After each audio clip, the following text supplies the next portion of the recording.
some really interesting numbers that have been crunched out of the ABS data in Sydney. This has been done by Primara Research, found that if it weren't for overseas migration, Sydney would actually be going backwards in terms of its population. More people are leaving Sydney than move to it within Australia. The numbers that they have crunched, this is from the 23-24 financial year, which is what is the most recent available data, shows that there were 104,231 people in the 23-24 financial year who left Sydney. That was 2% of the Sydney population packed its bags and moved out in a single financial year. That is significant, of course, most of them, because they can't afford to live here anymore. I mean, the median house price in Sydney has just hit $1.62 million. So people are being forced out of Sydney. Now, that was made up to some degree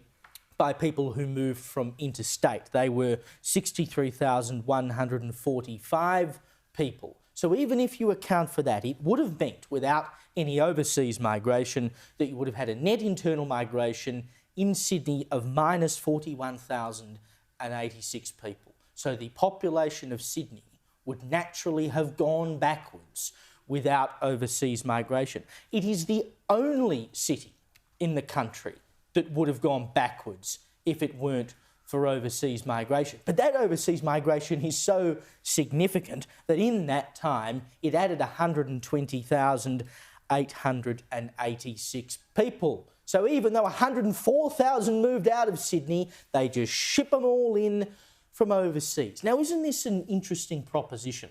Because we're continually told overseas migration has nothing to do with the housing crisis. It's just supply. Supply is that if we just built more houses, there would be no problem with the housing being so unaffordable, rent being so unaffordable in Sydney. But in fact, if you simply turned off the tap, house prices would naturally be going backwards in Sydney right now because the population of Sydney would be decreasing because so many people have been squeezed out of the Sydney market. Surely this once and for all puts to bed the argument that it has nothing to do with overseas migration. This makes it abundantly clear that it does, and it shows what a problem we have with affordability in Sydney, that 2% of the city's population would up sticks and move in 1 year.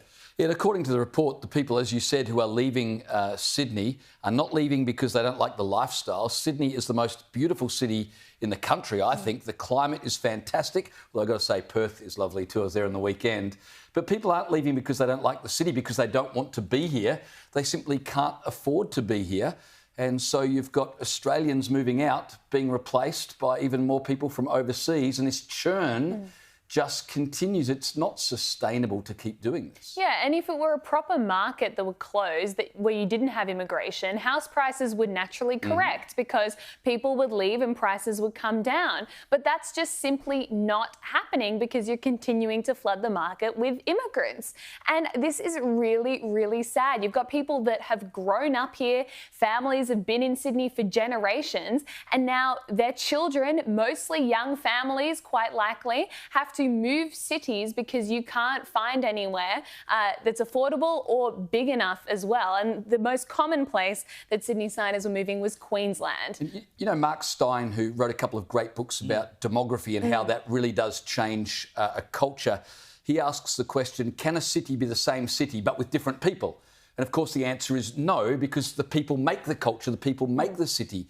And so what you end up with, if this continues over time, is Sydney becomes a very different place to what we all knew it to be, because the people are very different, and that's the direction that we're heading in. It's just not right. You cannot displace native Sydney-siders for migrants just because that's better for the federal government's bottom line. It is just unfair and wrong. What do you think the people in Brisbane think about all the Sydney-siders? They don't want them up there either. Well, that's where most of the people from Sydney are going. Queensland is growing at a rapid rate, and that's exactly right. Why. Well, more even Victorian criminals are going there. Yeah, that's true.